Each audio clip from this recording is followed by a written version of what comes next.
For the Egypt fans taking in the sights of St Petersburg, there was no mistaking the focus for their adoration. The words "Mo Salah" became a kind of greeting. As people embraced, stopped for photographs in front of the ornate Church of the Savior on spilled blood, hoisted their flags. It has always been about Salah. Even long before his shoulder was wrenched by Sergio Ramos, it was about Salah. Their symbol was the man who had propelled them here in the first place. A World Cup 28 years in the waiting. There is an extraordinary pressure riding on whether or not he is in the best physical shape to run at the Russian defense as the second round of Group A matches gets underway.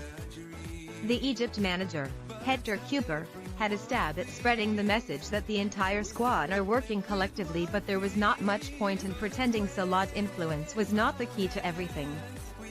When we don't have him, we feel his absence, Cúper said. Nobody can deny how important he is, and I say that with all due respect to the rest of the players in the squad. We have to try to find alternatives, but I am optimistic he will be able to play. Salah is fit and an essential part of our team. That declaration, a little over 24 hours before the kickoff against Russia, felt like a boost, but Egypt had heard a similar message before the opening game against Uruguay. Salah had been close to playing, only for a late fitness test to complicate matters. Salah will repeat the physical examination on Tuesday, with Egypt desperate for a more positive outcome. Out on the pitch on the eve of the game, the fitness coach made a point of bumping him with physical contact, challenging the arm, seeing how well it could withstand a body check. As if there was not enough being loaded on that recovering shoulder anyway. The way Group A has shaped up suggests Egypt desperately need a result against the host nation. Working on the assumption that Saudi Arabia looks set for the wooden spoon, Egypt are aiming for a win to be the springboard to propel them into the knockout stage. Anything less is ominous for a team who do not score a lot of goals. Egypt's reliance on Salah as a source of providing and finishing is emphasized by the fact they do not have many choices. Cúper faced a question about whether he was minded to give up the team's cautious style given how much is at stake against Russia. Cúper sighed. It's a tough question to answer. The more you increase the level of competition, the higher you set the bar, the more demanding the game becomes. We have an identity, we have a personality. It may not please everyone, but we have our style. Maybe we lack that last touch, that last accuracy, that last good fortune that allows a moment to become a goal. Does he regret not calling up another forward? Regret serves no purpose, he replied. It is like after a match you think, if only I had done this or that. I can make a mistake, but I leave no room for regret. What's the point? We are all geniuses at hindsight, aren't we? Cúper enthused about the impact he hopes Salah will have. Salah is one of the best in the world, in the top 10 today, no shadow of doubt. It is an honor to be able to coach him and work with him.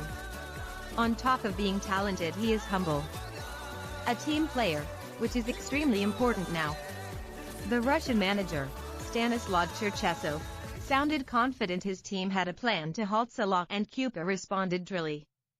There is not only one player on the pitch. It is great if they are just focusing on Salah.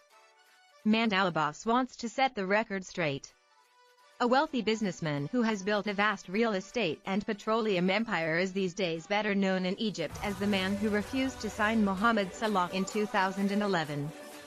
When chairman of Zamalek, one of the country's leading teams.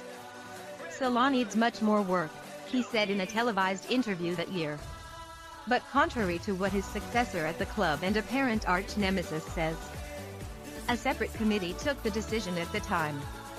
I am not responsible, insists Abbas. Speaking the day after Salah became the first Egyptian to be named Professional Footballers Association Player of the Year.